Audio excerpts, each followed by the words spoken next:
National Science Foundation, where discoveries begin.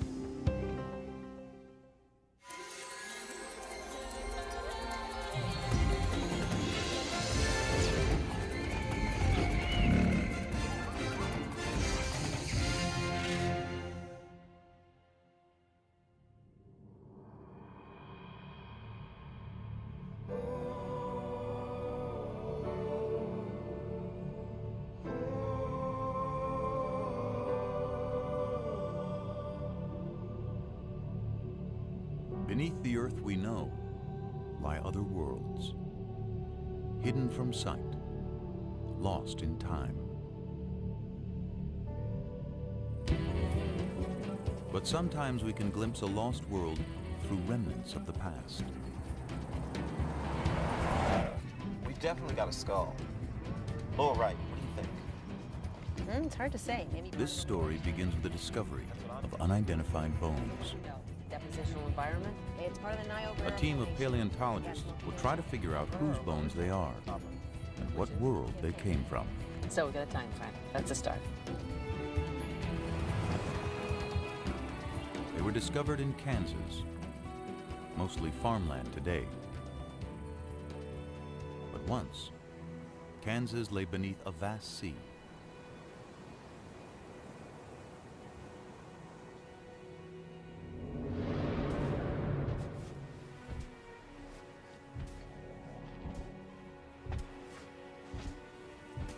It was 82 million years ago, during the age of the dinosaurs.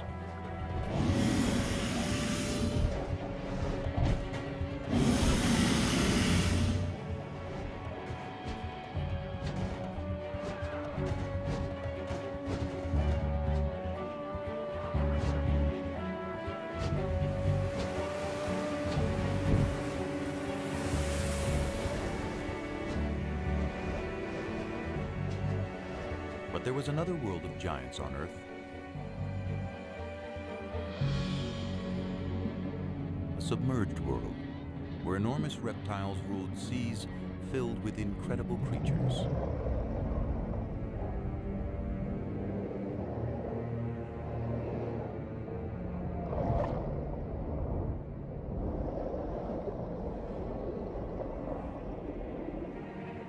These were the most dangerous seas of all time.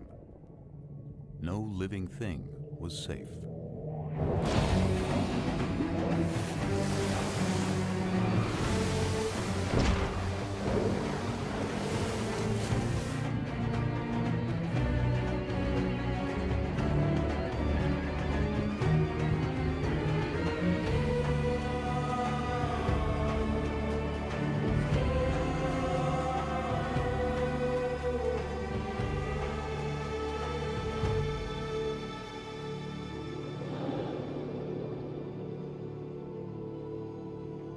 The great marine reptiles disappeared long ago, and time has buried their world.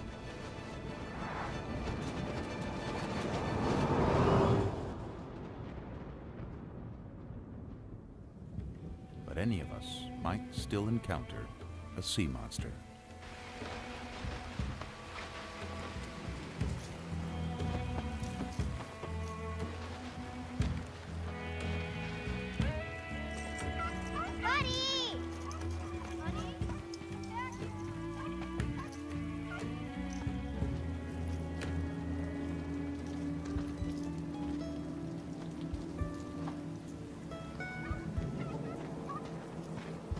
As if from nowhere, the distant past returns.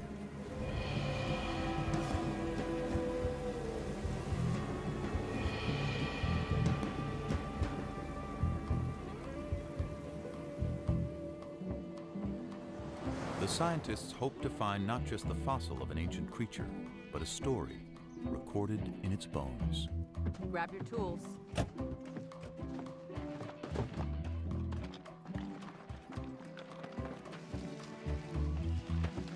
Rain washed some of the chalk away and exposed it. This is great. Okay. They recognize it as something special, a rare Dolly Corincops, a dolly for short.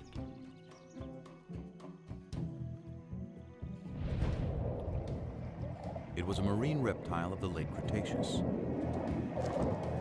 a little bigger than a dolphin and a fast swimmer. To unravel any story the bones may tell, the investigators will draw on everything they know about marine reptiles. Yeah, it looks like a Hesperornis. Their fossils have been found around the world over decades. Yeah, the matrix materials we've got in the lab seem These finds will help the team piece together the story of the dolly and picture the moment in time when it swam in the sea. In many ways, the dolly's world was far different from ours. The climate was warmer, sea levels were higher, and more of Earth was submerged. This dolly would have lived in a vast inland sea that cut North America in two. Marine reptiles were also found in the waters around Europe, which was a scattering of islands, and throughout the world's oceans. In time, they died out and sea levels retreated, exposing vast areas of seabed. Fossils from the ancient oceans turned up on every continent.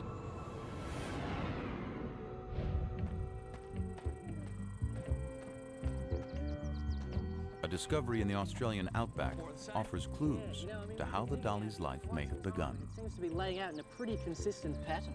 95% of the fossils we're finding here are the bones of juveniles. So many small bones in one area suggest that marine reptiles gathered in protected shallows to give birth. And in North America, that's how the story of this dolly begins to unfold. Imagine that one of the creatures in the shallows is a pregnant Dolly corincops. She gives birth to a male, 18 inches long and colored like his mother.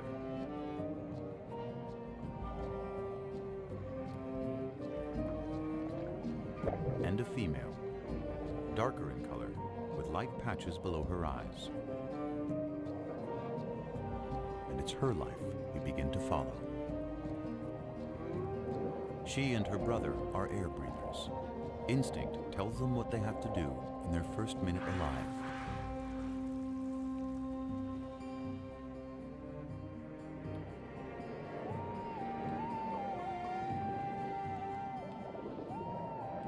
From the beginning, the little female and her brother practice skills they'll need one day, when they'll have to leave the safety of the shallows for the dangerous seas beyond.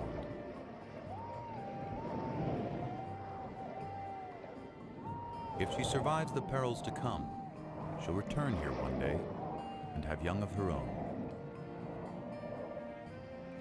Already, she finds competition for food. There's the Hesperornis, a bird that can't fly and has a beak full of sharp teeth.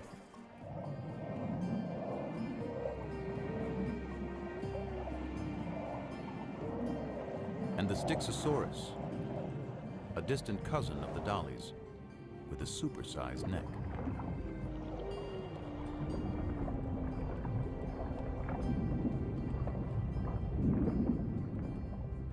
An adult can reach 35 feet in length.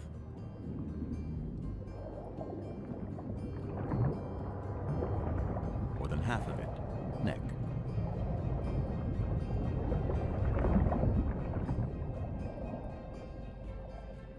Its shape makes it a slower swimmer, but it's great for catching fish.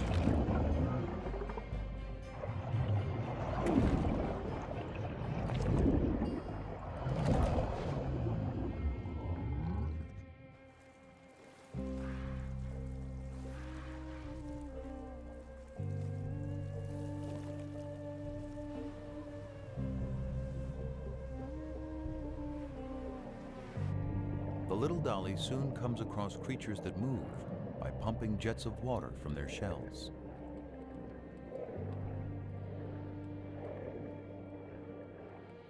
They're called ammonites, and they thrive in the ancient sea.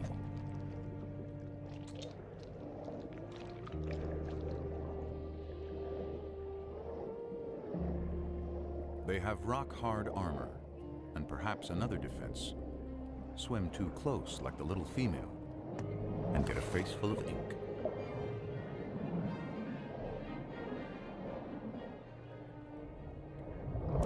But that doesn't stop a young platycarpus when it wants a snack.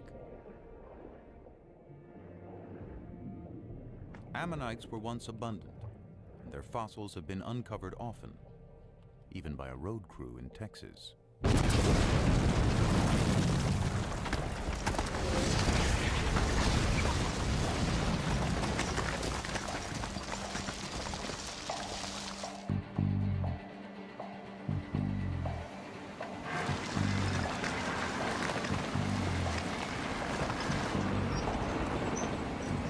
Ammonites. A lot of them.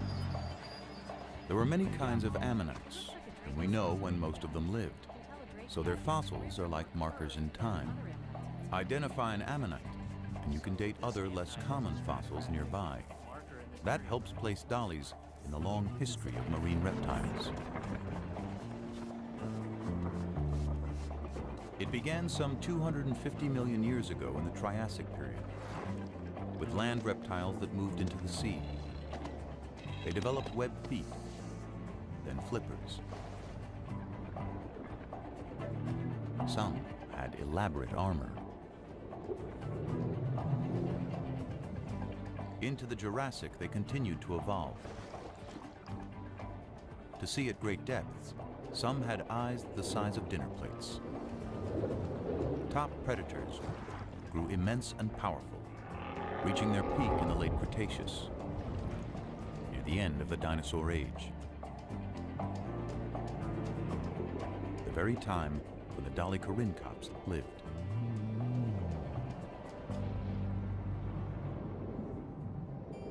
Months have passed, and the female and her brother are now juveniles. But they're still in the safety of the shallows, and unaware of the huge predators in the sea beyond. For now, they're mastering the art of catching their favorite prey, herring-like fish called encotus.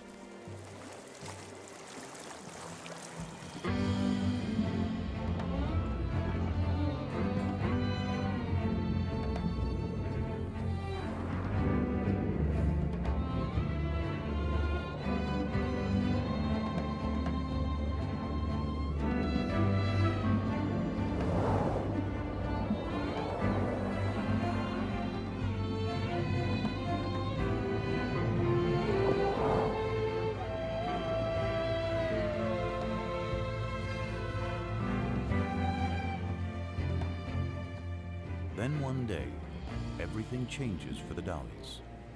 Perhaps it's a change of seasons that causes the encotus to head out to sea on a migration. The dollies must follow their main source of food. And that means the young female and her brother must now set out on the journey of their lives, trailing their mother from the shallows out into the western interior sea. It's about the size of the Mediterranean and only a few 100 feet deep. But somewhere ahead are enormous predators.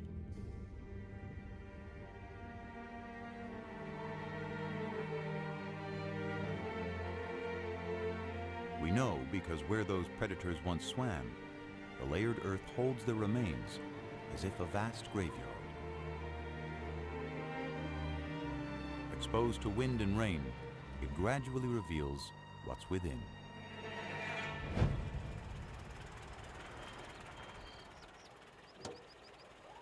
A remarkable discovery was made by Charles Sternberg and his sons, pioneering fossil collectors in the American Midwest. I covered him so nobody else would notice and disturb it. Yeah. Skull looks like some kind of tylosaur. Big one. Levi, should look over there, about where the It was a tail creature might like this the dollies might encounter in deeper waters. Like limbs. waters filled with dangers.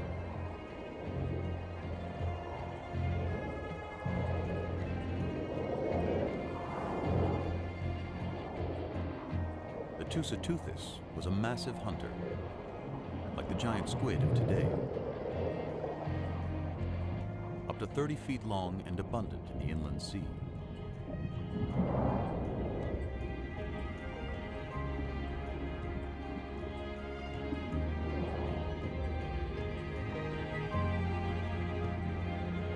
It was too big to be attacked by the Platycarpus, who settles for smaller prey.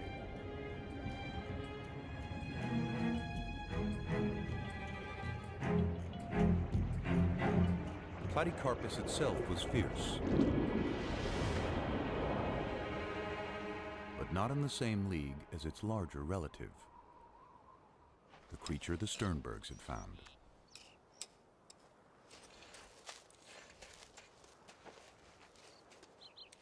Few ocean predators ever would compare with the beast they were uncovering. Think I've got some tail vertebrae over here.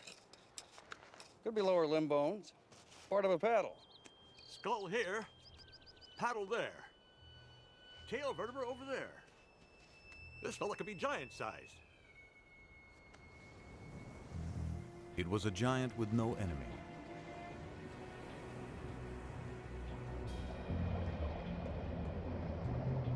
A great reptile called Tylosaurus. One of the largest and most ferocious creatures of any age.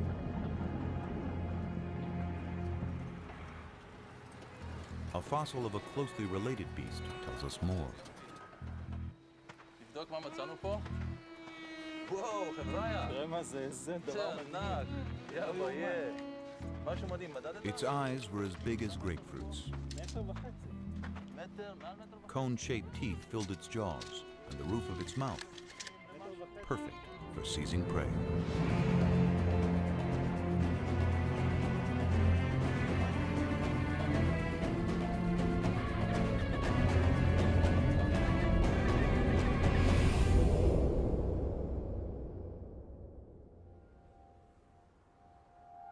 The Tylosaurs were out there, but there were other predators more easily spotted.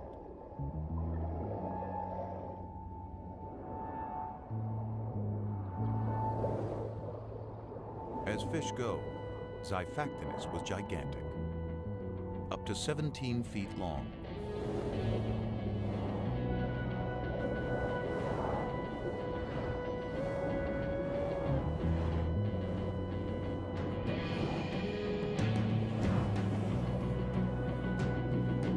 More than twice the size of the little female dolly. It was a hunter that could kill quickly, and this day, one did.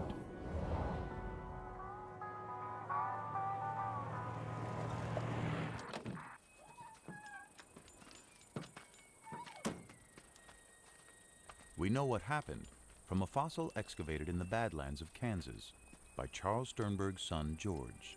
Mr. Sternberg, I called from the newspaper. There's a lot of talk about what you found out here. Glad you could come. Well, thank you. Caught a pretty big fish here. What is it exactly? This is a 13-foot Xiphactinus, but there's more to it. As I went through digging out the fossil, I noticed something beneath the ribs. I found some vertebrae, kept on going. Turned out to be an entire animal inside.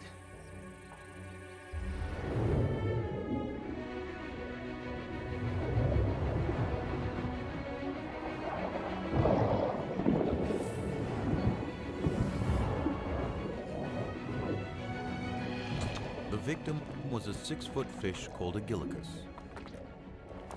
Such a mouthful that swallowing it killed the Xiphactinus, a prehistoric victim of gluttony.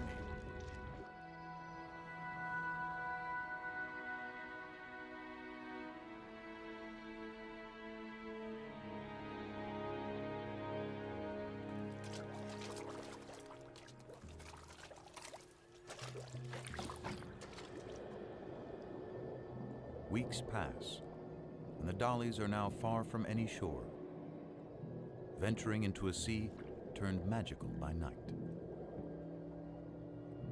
Microscopic plankton give off an eerie glow.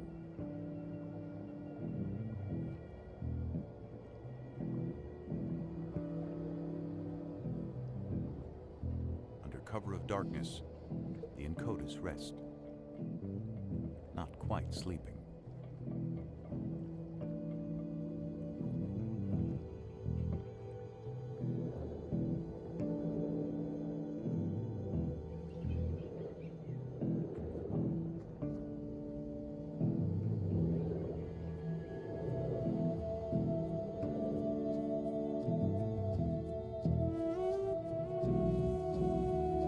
Below, there's a mass spawning of straight-shelled ammonites.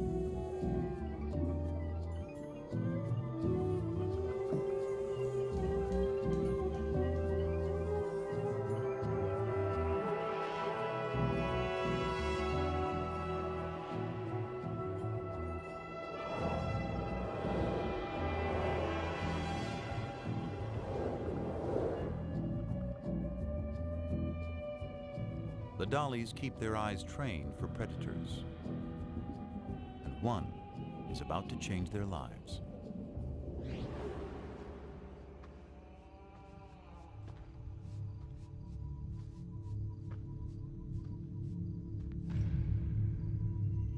There's hundreds of shark's teeth here.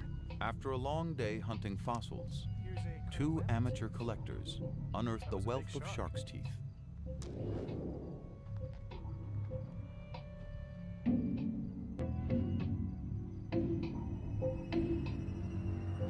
So many have been found around the world that it's clear sharks were thriving during the age of the sea monsters. The Cretoxyrhina is as big and lethal as the great white of our day.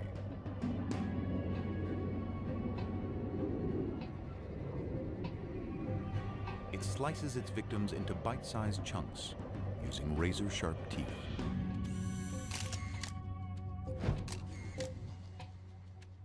Kijk naar de littekens van deze schedel. Beslist het teken dat er gebeten is. There is evidence from a Dutch quarry that ancient sharks fed on even the largest marine reptiles, leaving tooth marks on their bones.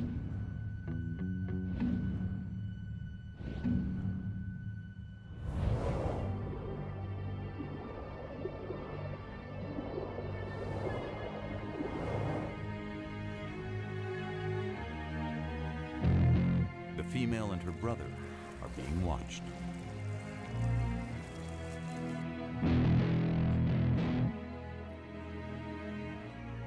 But it's their mother who becomes the target.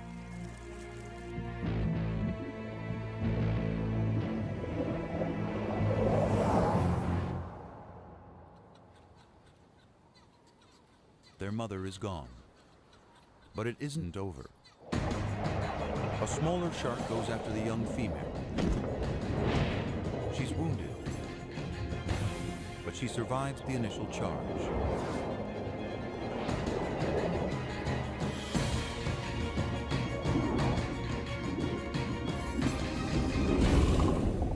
Perhaps the shark was not as lucky.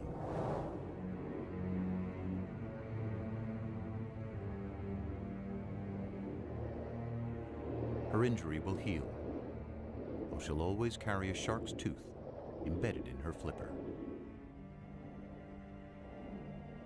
The two youngsters must now continue on their own.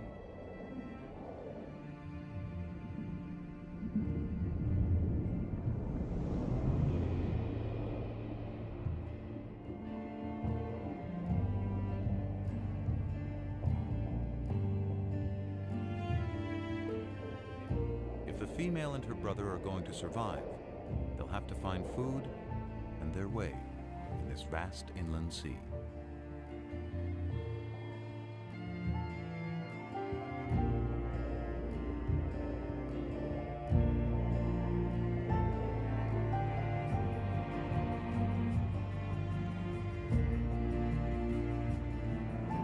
Finally, they see something familiar.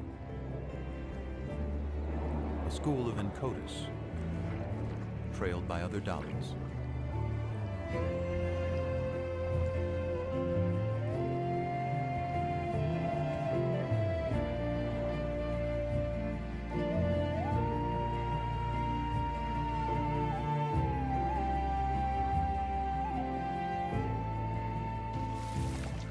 And by the flightless Hesperornis.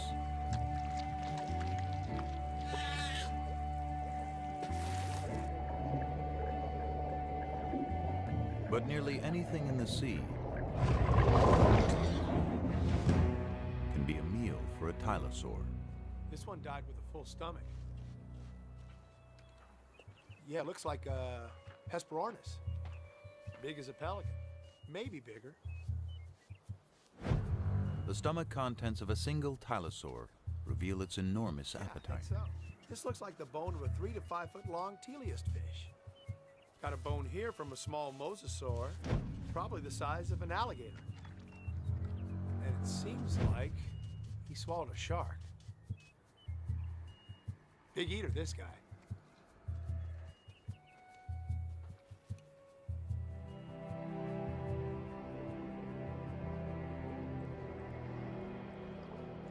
For several weeks, the travelers push on.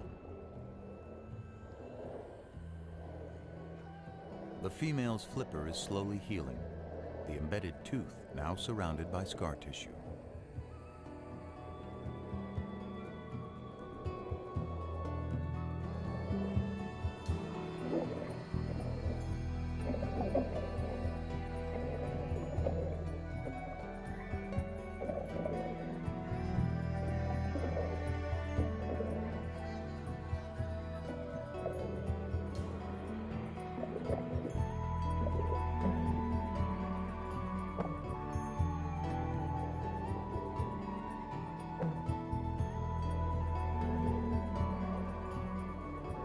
The young female is drawn away by a potential meal of squid.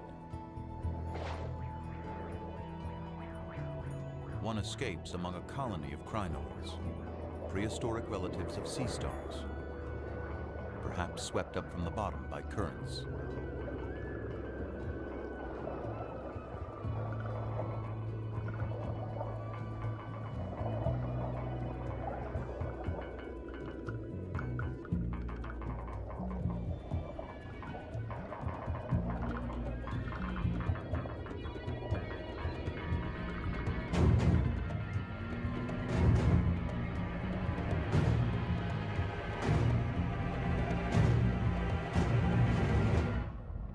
Female has put herself directly in the sights of a giant.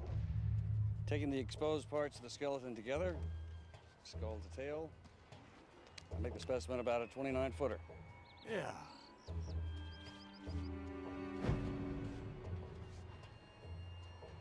There's something in the stomach.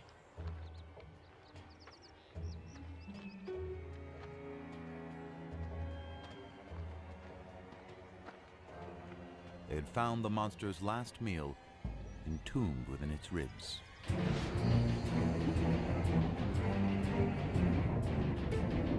Because dollies are fast, a tylosaur's best bet is to catch one by surprise.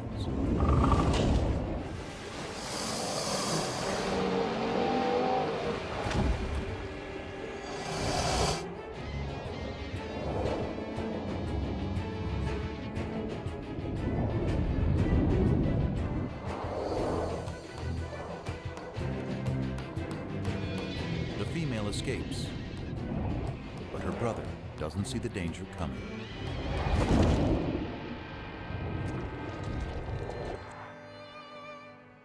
The Sternbergs had discovered a story locked in time of two ancient lives intersecting. But why did the predator die so soon after eating the dolly? Tylosaurs were likely territorial and aggressive, even with each other. Perhaps an older tylosaur suddenly appeared.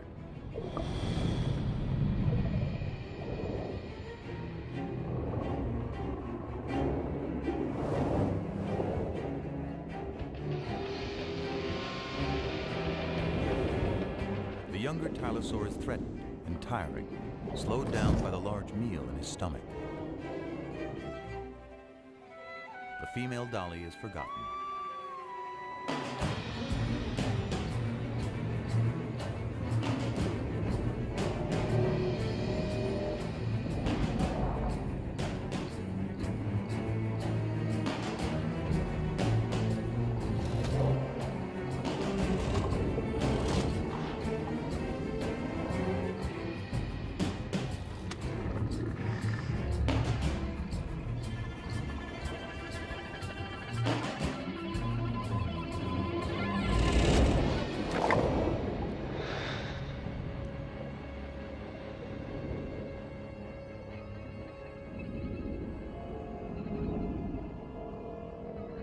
The younger Tylosaur is mortally wounded. But his story isn't over. His final fate was recorded in stone.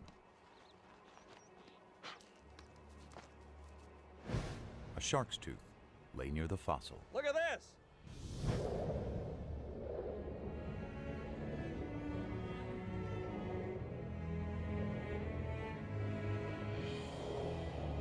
The female moves on with the others. Soon, the scavenging will begin.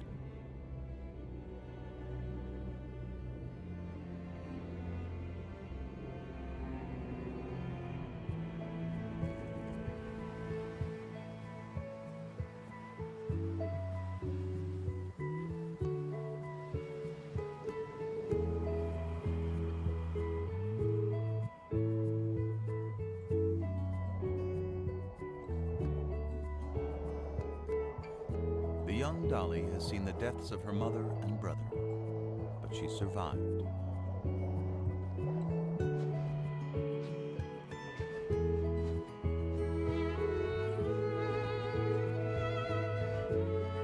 Each year, marine reptiles gather again in the birthing grounds of the shallows. Among them is the dolly with the wounded flipper, now fully grown. She's completed her journey and returned to the waters of her birth. And after several seasons, she becomes a mother. Her young will grow larger and stronger, and one day set out on their own journeys through the inland sea. Day by day, month by month, life plays out.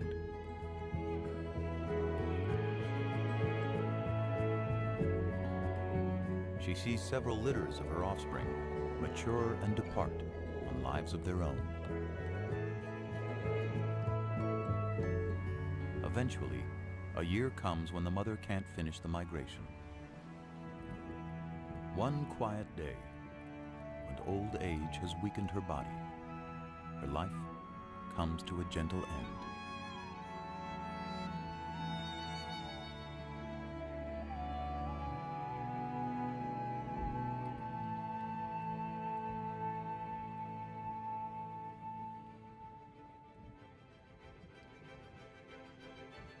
Millions of years worth of days and nights and seasons pass as she lies undisturbed. Sea levels rise and fall.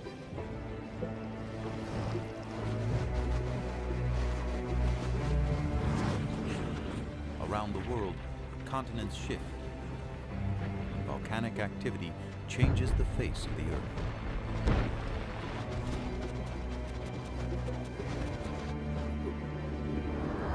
New species appear, and old species vanish, including the last of the sea monsters.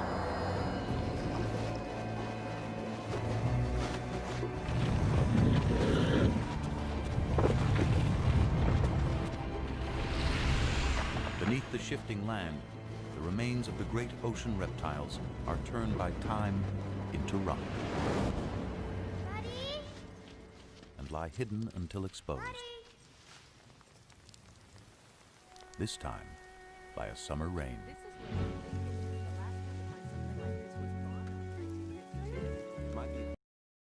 How are we going to take it out?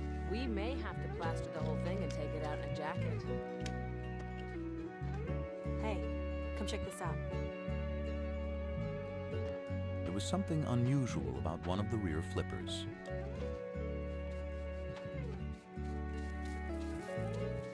a shark's tooth embedded between the bones.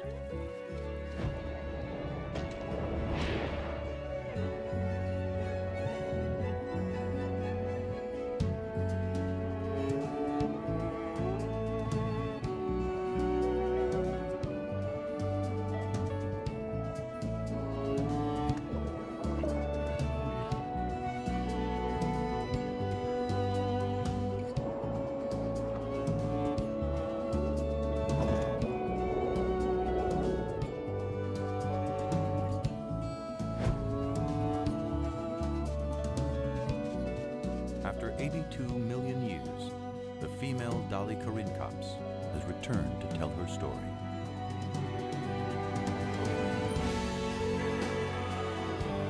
There are countless other creatures still buried within the layers of the earth, waiting for us to find them, waiting to tell us stories of our world when it was theirs.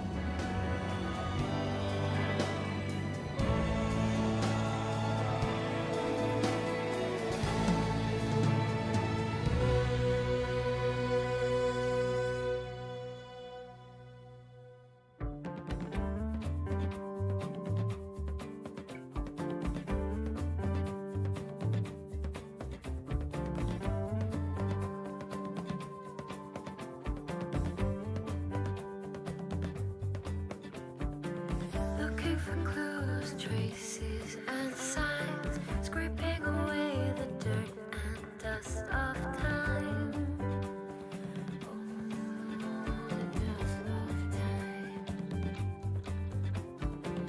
Digging out the mud that conceals, dig it away and it reveals hidden stories, hidden lives, hidden stories, hidden lives. These are the marks and scars of time. We're digging out the mud. These are the fragments of the long gone days. We're digging out of the mud.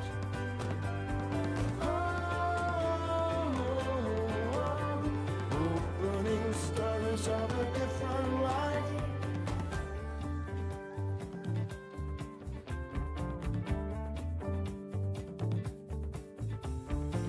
Beneath the surface, the unknown lies, stripping away the mark and scars of time. Oh, the mark and scars of